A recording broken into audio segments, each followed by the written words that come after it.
purpose of that little intro video was to say 5 pieces of advice that I thought of today. I guess 5.5. Number 1, something I probably learned from my dad was, camera angle's weird, sorry. Appreciate the good. Each day you get a new day to live. That's all yours. So you got to decide, once you have like past behind you, what are you going to dwell on? Good or bad? You could dwell on lots of bad things easily. You could just think about all the bad things that are happening in the world. There's also a lot of good things happening in the world that are, I don't know, I guess in some ways smaller, based on smaller interactions between people, than, large, disturbing crimes and all those horrible things that might be happening. But yeah, you get to one day look back on your own past, your own dealings with people, what you've done to people, what other people have done to you, good or bad, and choose in a way. Don't choose to be blind to something, but I don't know. You have one life, one day, one mind, one path to think about each day. So, I don't know. You get to choose. And I guess that comes on some other topics later. But number 2 was, think about what you're saying and doing. You don't want to inadvertently hurt somebody's feelings.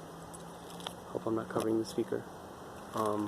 Because, so that first point I might have learned from my dad and some other older people.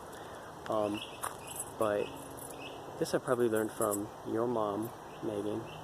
You want to think about what you're saying and doing that might be hurting people's feelings.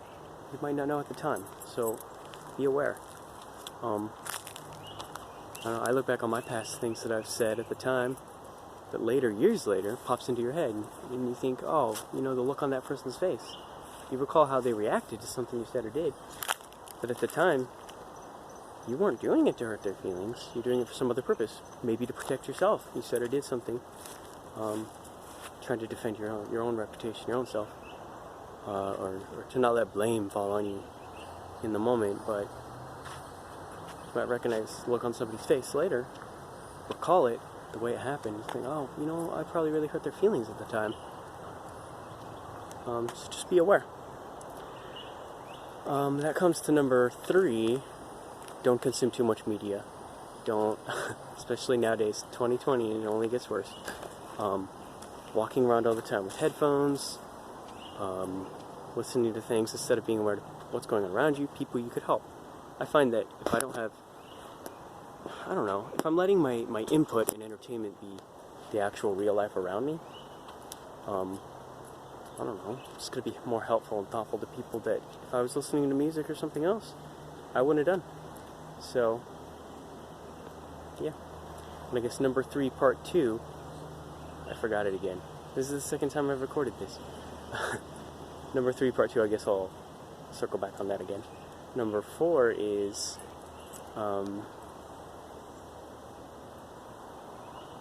goodness gracious, maybe I forgot number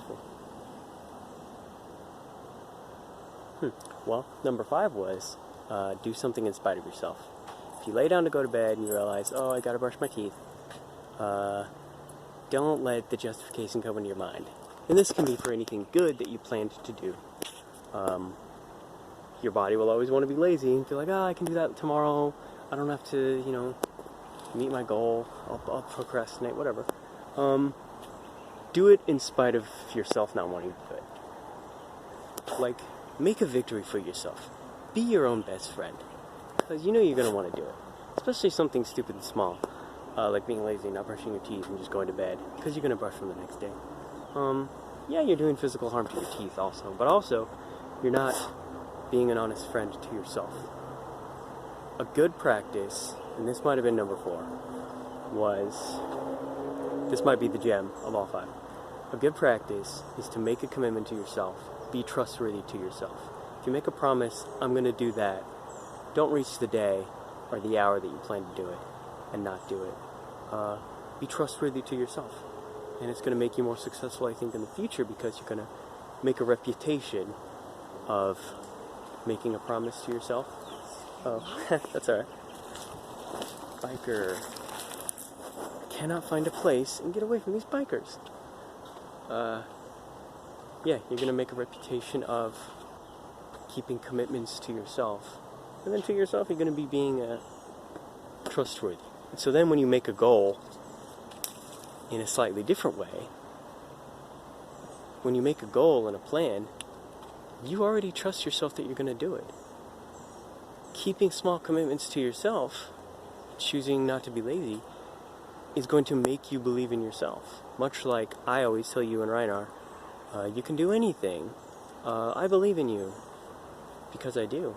But that also builds up confidence in yourself that's coming from me or from someone else. Oh, another biker. Nice noise. Like a weird pinging noise. That's cool. But yeah, if you keep commitments to yourself, small ones, in the future when it comes to something you've never done before, you're going to plow right through. Because you've already proven to yourself over and over again that when I say I'm going to do something at a certain time, or I say I'm going to do it every day until I reach a certain goal, practicing an instrument, exercising, whatever, you have that reputation with yourself of planning, saying you're going to do it, or thinking you're going to do it, and then it gets done by you. And I think that's very successful. Alright, I love you, and I hope this records properly, because I'll have to restate everything. And I hope I recalled number 4 correctly. Bye.